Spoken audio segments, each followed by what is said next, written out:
Brownie, come on. Say your prayers. No, say your prayers. Say your prayers. No, say your prayers. Thank you for grace. Good girl. Yay, good girl, baby. Likes to pray, don't you? Hold up. No, hold up. No, ho. Brownie, say your prayers. No, Brownie, say your prayers. Brownie, say your prayers. Thank you for grace. Good girl. You want to do it again, huh? Hold up. No. Brownie, say your prayers. Thank you for grace. Good girl. That's the baby. Yeah.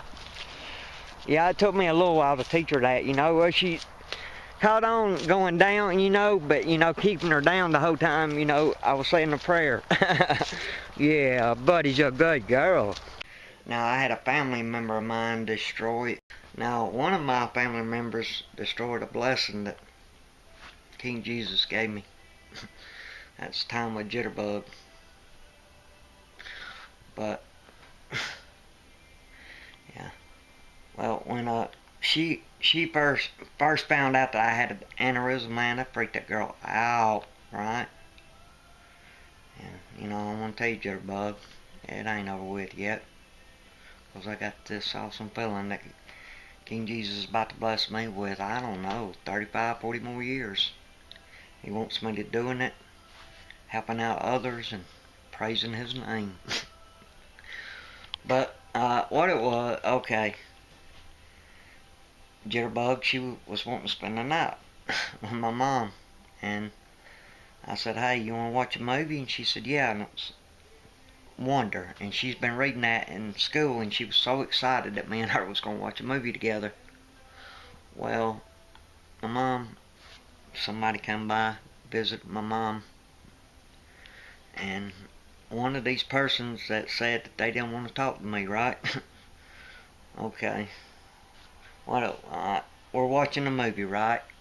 And they looked at something on their phone, and it was sort of kind of loud, you know, and I cut the volume up and, you know, shaking my head, you know, like giving them body language that was sort of kind of getting on my nerves. Well, done it again. And then when my mom comes in there, says, oh, here, look at this. And I was like, hey, Mom, could you cut that down? And they popped off, oh, you can't cut that down. Like, that's the first time I ever seen a cell phone didn't have volume to it. But I couldn't handle it, so I just left. But, you know, I don't know. And the look on her face, you know, like, wow, I thought we was going to watch a movie together.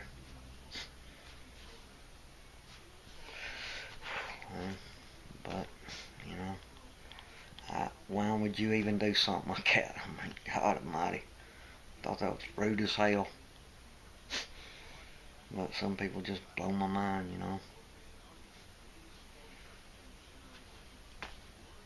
Well, how I got that blessing, you know, I didn't do nothing amazing or nothing like that, but I humbled myself, you know, in front of her and Chrissy, because I helped raise Chrissy, her big sister, but I've only had to give both of them one spanking each.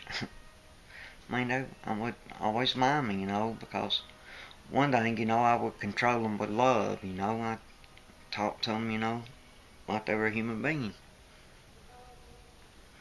And, you know, they're amazing girls, you know, and I want to thank you, King Jesus, for the blessing that you gave me, them two girls.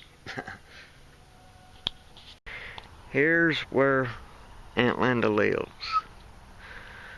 I live back there, and that's where my mom was. But check this out. Alright, every time that he comes over here, and the last time he came over here, right, he walked up here, right, and stood right there at the corner of that, sort of kind of like at her mailbox, and I was down, like, I was out in that backyard right there raking leaves. It was like, you know, daring me to come up. One day I'm riding my bike, right, I don't know, I'm about 50 yards from that mailbox right there, which was my mom's. Well, him and his girlfriend comes up, right? Well, what it is, she parks right there in Aunt Linda's driveway, right? And you know, the ass end of her car is sort of kind of right there, right? Well, what it is, okay, I'm sort of kind of about right in here, you know, a little bit past my mom's driveway. Well, cuz gets out of the car and like stands at the back of it and crosses his arms and was staring me down. So what I done, I took a left, went down there, down there at my place, took my knife, and then went right through there, and then drove by him real slow, and I was thinking leapfrog. What it is, there was somebody that was staying with my mom for a little while, and they would have him, they would have David meet them over there at Aunt Linda's, you know. And it's like I said, every time it's like, you know, he's staring me down, dude. Hey, when something good happens to you, God is not the one to be thanking for it. I know what you're saying. You're a dumb redneck hillbilly. No, I'm about to preach you wrong, cuz. Okay, when something good happens to you, that means King Jesus told their Holy Spirit to go and do that for them. And it says it right here. Okay, hold on. Let me find it. John. Okay, it says, but when the Comforter is to come, whom I will send to you from the Father, even the Spirit of the truth, which proceeds from the Father, shall testify of me. And me is not Jesus, but we say it because we love him and respect him. Who? King Jesus. That's right, cuz. Wow, there may be hope for you after all, cuz. Good deal, Jitterbug. Okay, one of the reasons why he was like David was going over there, because someone that was staying with my mama was having David meet them, you know, over there beside my mom's at Aunt Linda's, because someone was needing a place to stay. They didn't have nowhere to go. But what blows my mind is we got a relative, right, that's got a house 4 miles from here, maybe even less, that no one lives in, completely furnished. Wouldn't you think that someone that goes to church every Saturday and always talking about the Lord, wouldn't you think that they would provide a place for them? That's what you would think a Christian person would do, right? But they're not Christians, and I'm about to prove it to you. Let's see, if you're going by going to church on Saturday, right? And they don't eat pork because they said it's against the Bible. But all that stuff, right, that they were doing is strictly for Jews. It's a Jewish law. And they're not Jewish, they're Gentiles. But now, one of the reasons why we go to church on Sunday, instead of giving King Jesus the last day, we give him the first day. As a sign, you know, we want to put him first in our lives. And, you know, again, like I said, my uncle is no Christian, and I'm about to prove that he is not being led by the Holy Spirit, but by a demon. Because he had a trailer park, right? And the Bible teaches us to provide a place for the poor to live, right? But if they didn't have money, their rent money, he would kick them out. And then that trailer park became a burden to him, so he sold it, bought some rental bought this rental property beside my mom and gave her the receipt book and said, run this for me.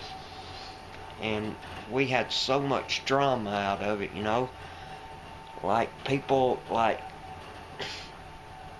that were like, you know, acting crazy and stuff, and my mama would tell my uncle, well, they'd get mad right by and flip my mom a bird and probably call my mama a bitch. Then he had somebody that lived there that threatened to do bodily harm to me when I was in, when I couldn't even bend over to tie my shoes. I was in, you know, pretty rough shape. And another thing too, going around calling women bitches. And thank God that you called my mama a bitch after I went to prison instead of before. Because, you know, I was trying to think, how can I get rid of this trailer park? How can I get rid of it? I had an idea to get rid of it, but it would have got rid of me too, you know. I could have went to prison for the rest of my life. And, you know, I'd rather not say what I'm doing. I mean, what I was going to do, because, you know, I don't want people to think I'm crazy, but I guarantee you, it would have ended it. But, and another thing too, your teachings are false. And I'm about to prove to you less than a minute that you're not a Christian.